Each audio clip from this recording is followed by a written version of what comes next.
จะมีบุญมีงานเนาะจังได้พอกันบุญในบาทบุญในเงื่อน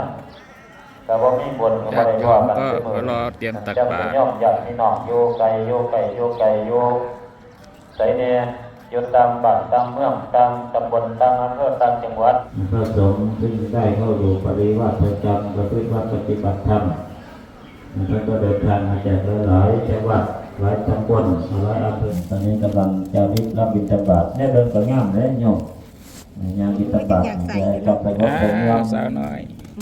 งามงานเสร็จแล้วเป็นก็งามเป็นมาได้ก็งามแน่นทั้งใส่ก็งามทั้งเปลือกก็งามแน่นทั้งหน้าก็งามแน่นทั้งหลังงามบุบงามโยมทั้งหลังก็แน่นหน่อยแน่นหน่อยก็งามไม่ดีเด้อแน่นหน่อยอย่าไปแน่นหน่อยโยมแน่นเดินบาดเจ้าของอย่าไปแน่นหันแน่นนี่ให้หน่อยเขาแถวเนี่ยทำนี่เราก็ดี10 โลกครับ11 12 โลกก็ดี15 โลกร้อยก็นี่บ่ได้คุ้มบ่ได้มันมีคนคุ้มให้ก็ยากลำบากทำนี่ก็พอดีพองามพอได้ประดับงานนะหลายมันแบบเจริญงานนะครับทำนี่ขนาดที่พอดีประดับเนี่ยนิดๆหน่อยๆตอนนี้กำลังจะเร่งรับบิณฑบาตรับใช้ทานศรัทธาจัดญาติโยมสาธุชนทั้งหลายอยู่ตอนนี้ก็กำลังเดินเป็นยังบอกว่าตอนเรียนบุญเห็นจิตในว่างจังหน่อยการให้ใจบาตรละก้มหลอกก้มกอดก้มล้มมาไว้เห็นจิตให้มันว่างใช้ศรัทธาเป็นที่ตั้งศรัทธาคือความเชื่อมั่นว่าเย็นบุญก็เลยบุญก็ประสงค์ในองค์ที่5แต่ในปฏิวัตินี่ที่เรามีดีมากที่เราดีมันจะมาปฏิบัติธรรมแท้จะมีแล้วก็จะไปต่ออีกแต่ละโลกแต่ละวงมันมีเรื่องหม่งไม้ของมันอย่าเที่ยวคนนุ่งขาวยกหม่งไม้กันก็ไปหม่งไม้จะนี่มองหนักจัดเอาไว้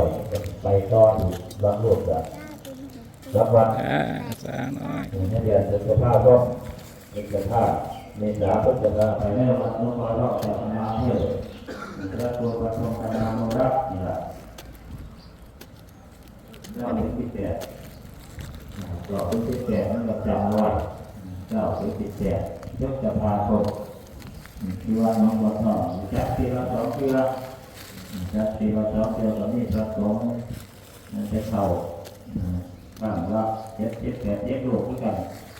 จะต่อร้ายย่อมไปปฏิบัติธรรมไปร้ายย่อมไปหลวงพระบุตรจับบาตรไปบวชที่ข้าวไปบวชนุ่งขาวห่มขาวไปไหนย่อมได้เราติดเจ้าเพื่อนพาจากอะไรว่าติดเจ้าก็เหมือนที่ชดแบบยิ้มมือครับเจ้าพุทธภาพเรียกว่าดีแล้วเจ้านาเจ้าล้างเวลาแต่ที่ว่าเป็นบุญเป็นกุศลที่หลวงพ่อท่านจัดเป็นระวังจับจะต้องจับงานปฏิบัติธรรมเกี่ยวกับการใช้แก่เนี่ยเหตุทั้งบุญทั้งกุศลดีทั้งบุญทั้งธรรมกันแต่ว่ามีวัดจักก็เนี่ยมันมีวัดจักบางวัดจักวัดจักก็คอยเบิดไปคอยเบิดไปเพราะฉะนั้นก็จักอย่างนั้นก็เมื่อไหร่เนี่ยมันจะบุญว่าเป็นบุญประจำปีวันนั้นไปหน่อยแต่จักเป็นบุญประจำปี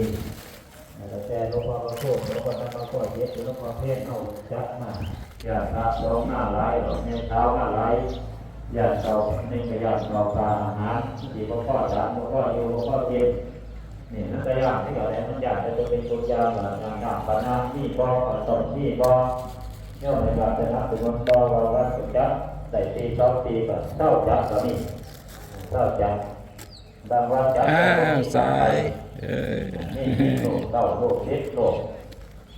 นี่วันหนึ่งจักใส่3 ปีจักอีกนี่ทำไปลูกเดียวถ้าจะต่อปริวารลูกเดียวแล้วจะได้วัดจักเลยแต่เมื่อมันจะแง่มาละจะได้ยกจักเลยยกจักแต่มือนั้นจะต้องหักมือนี้ก็ได้จัก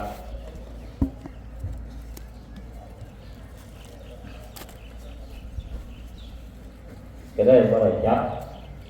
เพราะฉะนั้นเดี๋ยวเรามาบริจาคหน้าเป็นประจำทุกปีกัน32บริจาคใน2 ปี3 ปีหลังจากจัดได้ก็เขาก็ ต่ออีกนะวัฒนจักรตอนนี้พระสงฆ์ก็บิณฑบาตก็ที่อ้อมแล้วที่อ้อมแล้วก็วัฒนจักรย่อมเข้ากับในปากพุ่มใจเด้อให้มีเจตใจเป็นบุญเป็นกุศลในนี้ก็เพื่อไว้บุญมันก็ได้บุญเต็มเปี่ยมได้ใส่บาตรพระสงฆ์แล้วไม่เรียกจะโอ้หลายรูปหลายองค์ทั้งกันเพราะฉะนั้นจะเป็นที่ใดจะเริ่มตักอาหารตักอาหารแบบเนี่ยเดิมเลยจับเอากันเลือก